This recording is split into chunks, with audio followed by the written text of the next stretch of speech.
Most people don't fail financially because of bad luck. They don't collapse overnight. They don't lose everything in one dramatic mistake. They go broke quietly, slowly, through habits that feel normal, responsible, even harmless, but steadily cost them their future. Money is rarely lost in big moments. It is lost in small, repeated decisions no one questions. In purchases that feel deserved. In routines that feel safe. In choices justified by phrases like "I'll start later," "I've earned this," or "everyone does it." These decisions don't feel dangerous. That is why they work so well. Most people believe financial failure looks like recklessness, overspending, gambling, sudden disaster. But for most, it looks like comfort. It looks like convenience. It looks like living just well enough to never feel urgency, but never well enough to feel free. This audiobook is not about extreme poverty or extreme wealth. It is about the invisible middle. The place where people earn, spend, repeat, and wonder why nothing ever changes. The place where income rises, but savings do not. Where effort increases, but control does not. Where years pass, and financial stress remains constant. Money problems rarely come from ignorance alone. They come from unquestioned habits. Habits inherited, normalized, and reinforced by society. Spending patterns passed off as lifestyle. Debt reframed as progress. Consumption disguised as reward. And because these habits are common, they feel safe. But normal is not healthy. Normal is simply widespread. And when it comes to money, what is normal quietly keeps people trapped. Not broke enough to panic. Not free enough to relax. Always working. Always worrying. Always waiting for relief that never arrives. This audiobook is not here to shame you. It is here to reveal what is usually hidden. To expose the slow leaks that drain financial stability over time. The small decisions that compound into stress. The patterns that quietly determine who stays stuck and who gains control. You will not hear get-rich promises here. You will not hear shortcuts. You will not hear motivation designed to make you feel good for an hour and forget by tomorrow. What you will hear is uncomfortable clarity. Because clarity changes behavior. And behavior changes outcomes. Financial freedom is rarely about earning more. It is about bleeding less. About noticing where money disappears. About understanding why discipline matters more than desire. About seeing that habits, not income, decide most financial outcomes. Listen carefully. Not to be entertained, but to become aware. Awareness is the first form of control. And control is the foundation of freedom. Most people don't go broke from bad luck. They go broke quietly. Through habits that feel normal, but cost them their future. Wasting money is usually invisible. It does not announce itself with alarms or emergencies. It happens quietly, in small amounts, spread across ordinary days. Because the losses are small, they feel harmless. Because they are familiar, they go unnoticed. And because they are repeated, they compound into consequences that feel sudden only in hindsight. Small leaks destroy big futures. A few daily expenses here, a convenience purchase there, a subscription forgotten, a habit justified as normal. None of these choices feel dangerous on their own. But money rarely disappears through dramatic mistakes. It disappears through patterns. Patterns that slowly drain resources while giving the illusion of control. Daily spending feels harmless because it is embedded in routine. Coffee on the way to work. Quick meals instead of preparation. Small digital purchases. Fees that barely register. These choices are framed as necessities or rewards. They are rarely questioned because everyone around you does the same thing. Normalization turns waste into background noise. Normalized waste is the real enemy. When waste is common, it stops feeling like waste. It feels like lifestyle. It feels like survival. It feels like participation in modern life. And because it feels normal, it escapes scrutiny. People track income, but ignore outflow. They focus on earning more instead of leaking less. The danger is not the cost itself. It is the lack of awareness. Money lost unconsciously cannot be managed. It cannot be optimized. It cannot be redirected. Awareness precedes control. Until you know where money goes, you cannot decide where it should go. Many people believe they have money problems when what they have is visibility problems. They are not reckless. They are not irresponsible. They are simply unaware. They do not see how often small expenses repeat. They do not see how convenience replaces intention. They do not see how habits quietly override goals. The mind is skilled at minimizing small losses. It dismisses them as insignificant. But finance is not moved by emotion. It is moved by arithmetic. Small numbers repeated daily become large numbers over time. And time is always involved. When money is wasted quietly, it creates pressure without clarity. Stress appears without an obvious cause. Saving feels difficult without understanding why. Progress feels slow even when effort is high. This confusion leads many people to chase higher income when the real solution is tighter awareness. The first shift is not restriction. It is observation. Not punishment, but attention. Not guilt, but clarity. Awareness turns noise into data. Data reveals patterns. And patterns reveal leverage. Control does not come from perfection. It comes from visibility. Once you see where money leaks, you regain choice. And with choice comes direction. That direction, sustained, changes outcomes. Money disappears quietly long before it disappears completely. Rich people don't feel rich day to day. Not in the way most people imagine. There is no constant sense of luxury or excitement. No daily rush of indulgence. Real financial freedom is quiet. It is subtle. And to someone chasing status, it can look almost disappointing. Financial freedom feels boring because it removes urgency. There is no pressure to impress. No need to prove success through spending. The absence of stress creates calm, not thrill. And calm is often mistaken for lack of success in a world addicted to stimulation. Flashiness is insecurity disguised as confidence. Loud spending is often a signal of internal pressure. The need to be seen. The need to be validated. The need to turn money into proof. But proof is unnecessary when security exists. Those who are stable do not need to announce it. Wealth prioritizes stability, not status. It favors predictability over display. Systems over signals. Reserves over rewards. Real wealth is built to endure, not to impress. It is structured to survive downturns, not to shine during peaks. Many people chase the feeling of being rich rather than the reality of being free. They optimize for experiences that look successful instead of structures that create independence.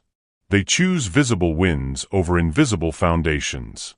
And over time, this choice keeps them trapped. Quiet lives scale better. They cost less. They demand less attention. They reduce exposure to volatility. When lifestyle remains simple, margin increases. And margin is power. It absorbs shocks. It creates options. It buys time. The less your life costs to maintain, the harder it is for stress to control you. Expensive habits create dependency. They force continuous income. They reduce flexibility. Quiet living creates space. Space to think. Space to choose. Space to adapt. Wealth is not built in moments of celebration. It is built in moments of restraint. In choosing what not to spend. In delaying gratification. In protecting capital. These decisions are rarely exciting, but they are transformative. Looking rich requires constant performance. Being free requires none. One demands attention. The other preserves it. One depends on income. The other depends on control. And control is what makes money useful. Most people underestimate how ordinary wealth feels once it is real. There is no constant high. There is relief. Stability. Optionality. the freedom to say no, the freedom to walk away, the freedom to move without urgency. Looking rich and being free are rarely the same thing. Budgeting is often misunderstood as restriction, as deprivation, as punishment for past mistakes. But budgeting is not about saying no to life. It is about saying yes with clarity. It is not a cage. It is a map. And without a map, movement feels stressful no matter how much money you earn. Freedom requires limits.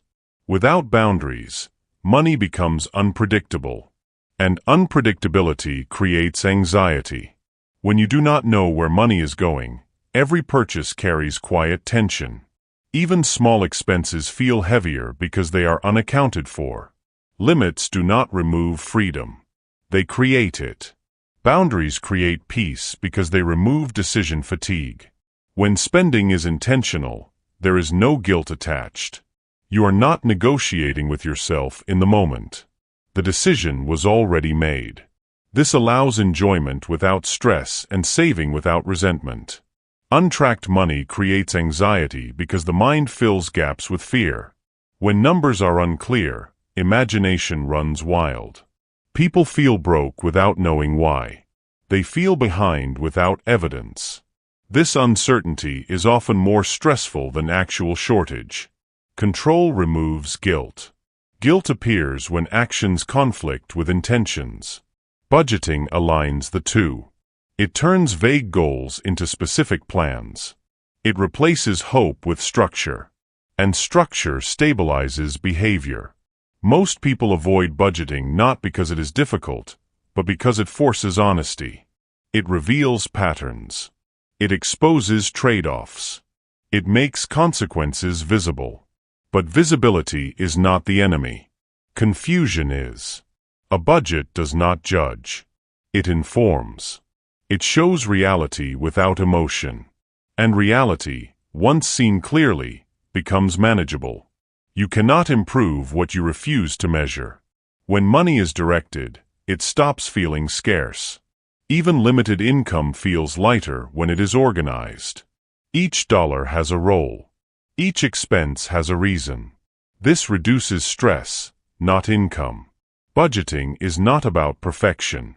It is about awareness. Small adjustments made consistently matter more than strict rules followed briefly. The goal is not control for control's sake. The goal is calm. Money feels lighter when you tell it where to go. Lifestyle inflation is one of the quietest financial traps because it feels like progress. Income increases, life becomes more comfortable, and spending adjusts upward almost automatically. There is no crisis, no alarm, no obvious mistake. Just a gradual expansion of cost that keeps pace with earnings and cancels out the very freedom higher income was supposed to create. More income does not fix bad habits. It amplifies them. If money was leaking before, it leaks faster after a raise. If spending was emotional before, it becomes more indulgent after. Income growth without behavioral change simply increases the size of the problem. What was once manageable becomes permanent. Spending rises with earnings because humans adapt quickly. What once felt like a luxury becomes a baseline. What once felt optional becomes expected. This adjustment happens quietly. The mind reframes new expenses as necessities. Better housing feels deserved. Better food feels justified. Better conveniences feel earned. And none of these changes feel reckless in isolation. Lifestyle inflation rarely looks irresponsible. It looks reasonable. It looks like upgrading your life. But every upgrade carries a cost that extends beyond money. It raises the minimum income required to feel stable. It increases dependence on consistent cash flow. And it reduces margin, the space where freedom lives. Comfort expands faster than security. It is easy to make life more comfortable. It is much harder to make it more resilient. Comfort responds instantly to income. Security responds slowly to discipline. One feels rewarding now. The other feels boring in the moment, but powerful over time. Many people mistake comfort for success. They equate nicer things with progress. But comfort does not protect you from volatility. It does not absorb shocks. It does not create options. Security does. And security is built through restraint, not indulgence. As income rises, discipline must scale. Without intentional limits, spending will naturally rise to meet or exceed earnings. This is not a moral failure. It is human behavior. And because it is predictable, it must be managed deliberately. Discipline at a lower income level does not automatically transfer upward. New income creates new temptations, new social circles, new expectations, new comparisons. If discipline is not strengthened alongside income, it erodes. And erosion is slow enough to feel invisible until it becomes entrenched. Lifestyle inflation creates the illusion of success while maintaining dependence. Bills increase. Commitments grow. Obligations multiply. And suddenly, the higher income that once felt liberating becomes necessary just to maintain normal. This is how people earn more and feel just as trapped. The danger is not spending itself. The danger is unconscious expansion. Spending without intention. Without alignment. Without regard for long-term security. When comfort grows faster than savings, freedom shrinks even as income rises. Many people reach their highest earning years and feel more pressure, not less. More responsibility. More stress. More fear of loss. Not because they lack money, but because their lifestyle requires it. Their margin is thin. Their flexibility is limited. Their freedom is conditional.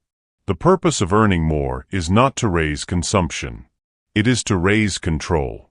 To create space. To build buffers. To reduce dependence on constant income.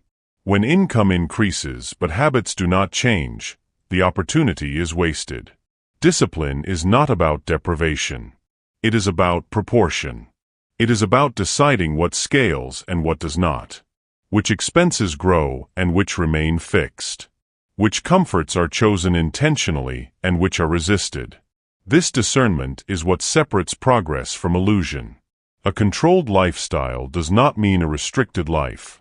It means a deliberate one. It means enjoying increases without letting them redefine necessity. It means protecting the gap between income and spending. That gap is where security forms. The goal is not to live poorly. The goal is to live below your means, even as those means grow. That difference creates leverage. Leverage creates options. And options create freedom. Lifestyle inflation is silent because it feels good. It does not feel like a mistake. But over time, it becomes a ceiling. A ceiling disguised as comfort. And once established, it is difficult to lower without discomfort. Earning more means nothing if spending grows faster. Emotion is the most expensive habit most people have, and it rarely feels like a problem. It feels justified. It feels human. It feels earned. But money spent emotionally carries a cost far beyond the price tag. It creates patterns that quietly shape financial outcomes over time. Most purchases are emotional. They are driven by feeling, not need. Stress, boredom, excitement, frustration, and insecurity all influence spending. The transaction is often less about the item and more about the temporary relief or validation it provides. And because the feeling fades, the spending repeats. Stress spending is one of the most common forms. After long days or difficult moments, people spend to soothe themselves. Food, entertainment, convenience, and impulse buys become coping mechanisms. These purchases feel small, even therapeutic. But when repeated, they become expensive routines that drain both money and awareness. Reward spending operates on a similar loop. People tell themselves they deserve something for working hard or enduring difficulty. The reward feels earned. It feels fair. But when rewards become frequent, they lose meaning and become expectation. What was once occasional turns habitual, and habit overrides intention. Comparison spending is the most dangerous because it is subtle. It is driven by external reference. What others have, what others show, what others display. Social exposure creates pressure to keep up, even when circumstances differ. This pressure turns spending into performance rather than choice. Emotional spending bypasses logic. It happens quickly, often without reflection. The mind rationalizes it after the fact. Justifications appear easily. It was needed. It was on sale. It was a small amount. These explanations reduce friction, allowing the behavior to continue. The problem is not emotion itself. Emotion is natural. The problem is allowing emotion to dictate financial decisions. When emotion leads, discipline disappears. And when discipline disappears, patterns form that feel difficult to reverse. Money does not respond to intention alone. It responds to behavior. And behavior driven by emotion is inconsistent. One good decision is erased by several impulsive ones. Progress stalls. Stress increases. And the cycle reinforces itself. Awareness interrupts this cycle. Not by suppressing emotion, but by noticing it. Recognizing when spending is being used as a solution to an emotional state. Pausing before action. Asking what is really being addressed. This pause is small, but powerful. Emotional control creates financial control. When you separate feeling from spending, money becomes a tool rather than a reaction. You regain choice. And choice changes outcomes. If emotions control your money, money controls your life. Financially free people delay gratification, not because they lack desire, but because they understand timing. They know that wanting something and acting on that want are two different things. The space between impulse and action is where control lives. And control, practiced consistently, compounds into freedom. Waiting is a superpower in a world designed for immediacy. Everything encourages speed. Buy now. Enjoy now. Upgrade now. Relief is offered instantly, and patience is framed as unnecessary or outdated. But wealth is built by those who resist urgency, not those who obey it. Patience compounds quietly. Each time you delay a purchase, delay consumption, or delay comfort in favor of intention, you strengthen discipline. That discipline carries forward. It influences future decisions. Over time, patience becomes a habit, and that habit reshapes outcomes. Urgency destroys wealth because it collapses perspective. When decisions are rushed, trade-offs disappear. The future is discounted. Consequences are ignored. Urgency prioritizes feeling over structure, relief over resilience. And money spent under urgency rarely aligns with long-term goals. Many people mistake speed for progress. They believe acting quickly is a sign of confidence. But confidence without patience is often insecurity in motion. Real confidence can wait. It does not need immediate reward to feel validated. Long-term thinking wins because it allows small advantages to compound. Saving consistently. Investing steadily. Spending intentionally. These actions are not dramatic. They are not exciting. But they are powerful because they are sustained. Delaying gratification is not about deprivation. It is about alignment. Choosing what serves your future self over what satisfies the present moment. It is recognizing that every impulse honored is a future option lost. And every impulse delayed is a future option preserved. Financially free people understand that time is an ally only when patience exists. Without patience, time is wasted. With patience, time multiplies effort. The same income produces different outcomes depending on how long-term decisions are made. Waiting does not mean doing nothing. It means choosing deliberately. It means acting with awareness rather than impulse. It means trusting that progress built slowly is more durable than progress built quickly. Freedom belongs to those who can wait. Debt is not always the enemy, but ignorance always is. Debt itself is a tool. Like any tool, it can build or destroy depending on how it is used. The problem is not borrowing. The problem is borrowing without understanding. Confusion turns debt into a trap long before the balance becomes overwhelming. Debt amplifies behavior. It does not change who you are. It magnifies existing patterns. Disciplined behavior becomes more effective. Undisciplined behavior becomes more expensive. When habits are strong, debt can accelerate progress. When habits are weak, debt accelerates damage. Smart debt and dumb debt are separated by purpose and control. Smart debt is intentional. It is tied to assets, skills, or systems that increase capability over time. It has a plan, a timeline, and an exit. Dumb debt is emotional. It is tied to consumption, convenience, or status. It has no strategy, only justification. Interest is a tax on impatience. It charges you for wanting now instead of later. Every interest payment represents value transferred away from your future self. And the less you understand how interest works, the more expensive impatience becomes. Many people fear debt without understanding it. Fear leads to avoidance, and avoidance leads to missed opportunity. Others ignore debt entirely and accept it as normal. Both extremes are dangerous. Understanding sits in the middle. It allows debt to be evaluated rather than feared or dismissed. Understanding changes behavior. When you know how interest compounds, urgency disappears. Decisions slow down. Trade-offs become clear. You stop asking what you can afford monthly and start asking what the total cost will be. This shift alone prevents countless mistakes. Debt is most dangerous when it is normalized without comprehension. When minimum payments feel manageable, but balances remain permanent. When borrowing becomes a lifestyle rather than a strategy. When confusion replaces intention. Ambition is not punished by debt. Confusion is. Debt does not care about your goals. It responds only to structure.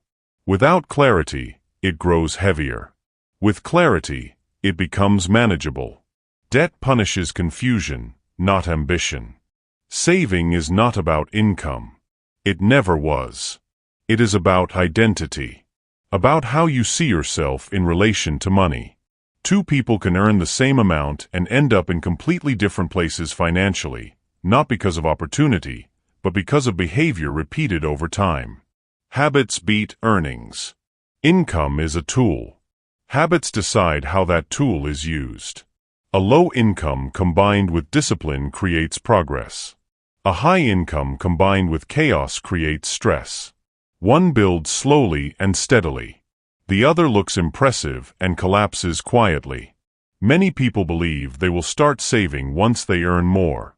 But higher income does not create discipline. It reveals the absence of it.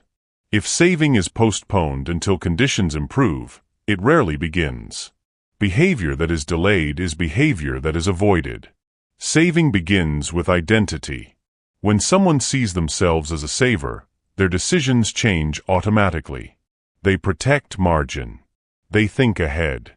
They feel discomfort spending unnecessarily, not because they are fearful, but because it conflicts with who they are becoming.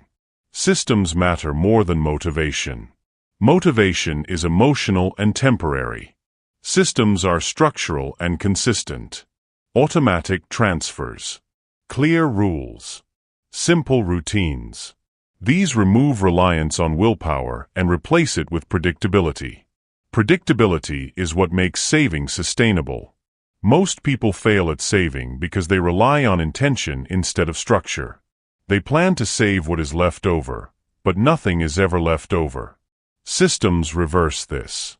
They save first and live on the remainder. This single shift changes outcomes dramatically.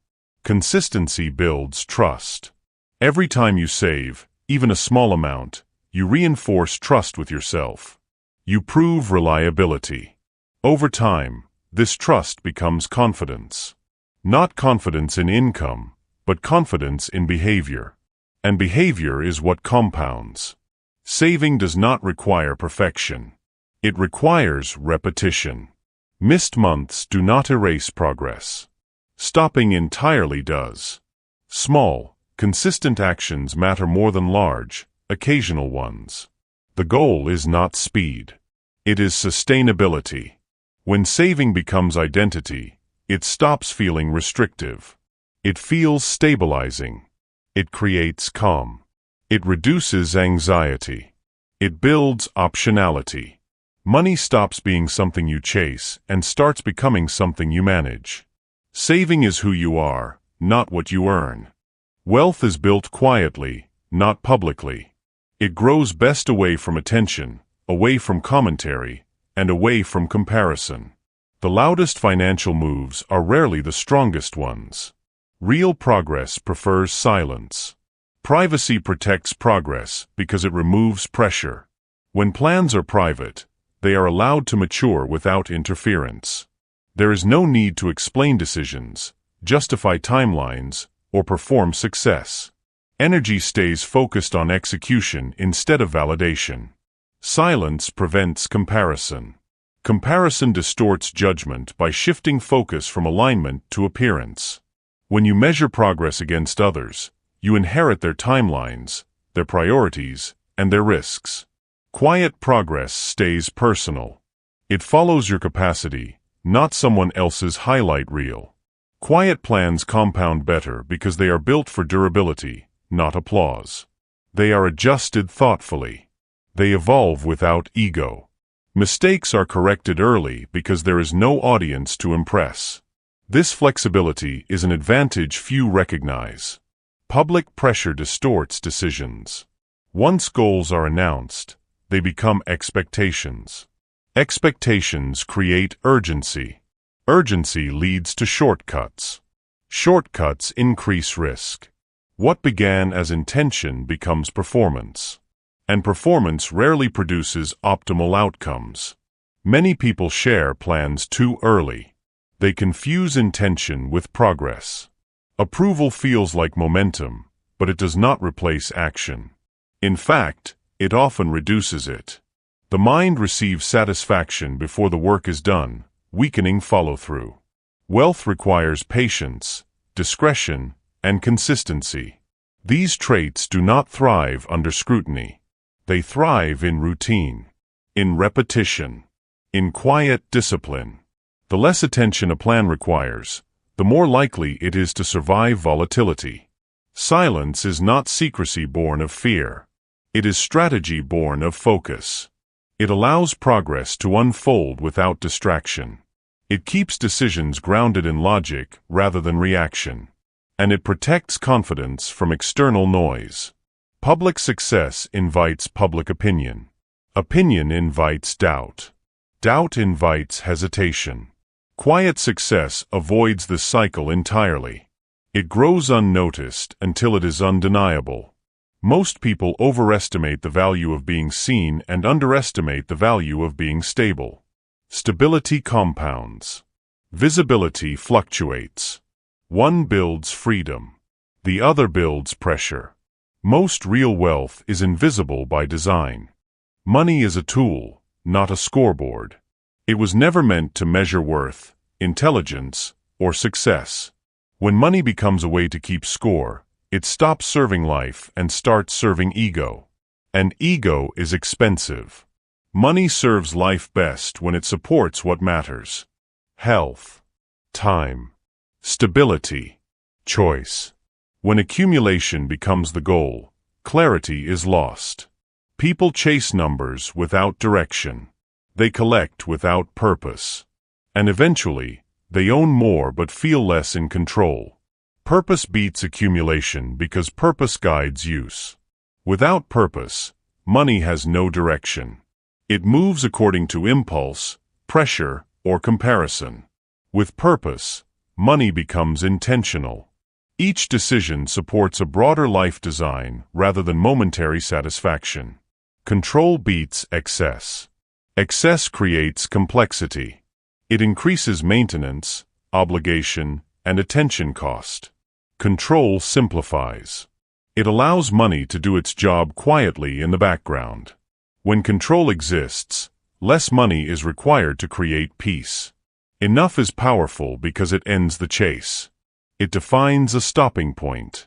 Without a definition of enough, accumulation becomes endless and unsatisfying. The pursuit never settles. Anxiety persists regardless of numbers. Enough creates contentment through clarity, not limitation. Many people never decide what money is for. They assume more will answer questions they have not asked. But money without intention magnifies uncertainty. It does not resolve it. Only clarity does. Money is most effective when it disappears from focus. When systems handle essentials. When reserves absorb stress. When choices are not dictated by fear or urgency. This quiet effectiveness is freedom. When money stops being the point, life comes into focus. Attention shifts from acquisition to alignment. From comparison to direction. From performance to peace. Money works best when it stops being the point. This is where the audiobook ends, but where awareness begins. Nothing you've heard was meant to overwhelm or shame you. It was meant to reveal.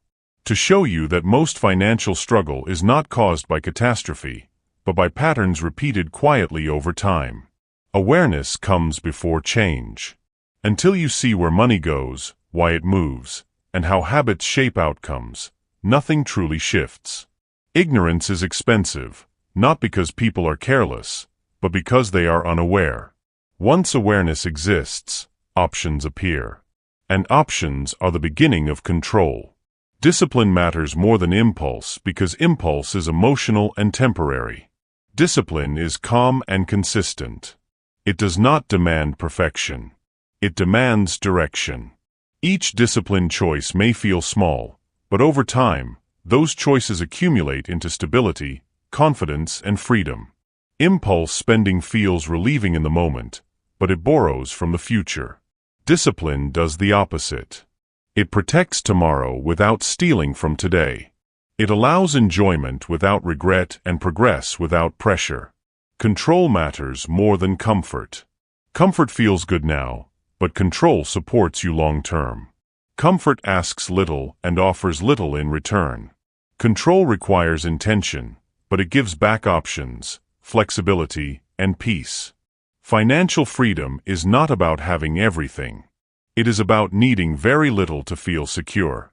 It is about reducing dependence on constant income, constant spending, and constant reassurance. When control increases, fear decreases. You do not need to rush. You do not need to overhaul everything at once. Change happens through attention and consistency, not force. Small adjustments, repeated, are enough. Money is not the goal. It is the instrument. When used with awareness, guided by discipline, and protected by control, it becomes supportive instead of stressful. Awareness over ignorance. Discipline over impulse. Control over comfort. These are not slogans. They are principles. And when applied patiently, they change everything.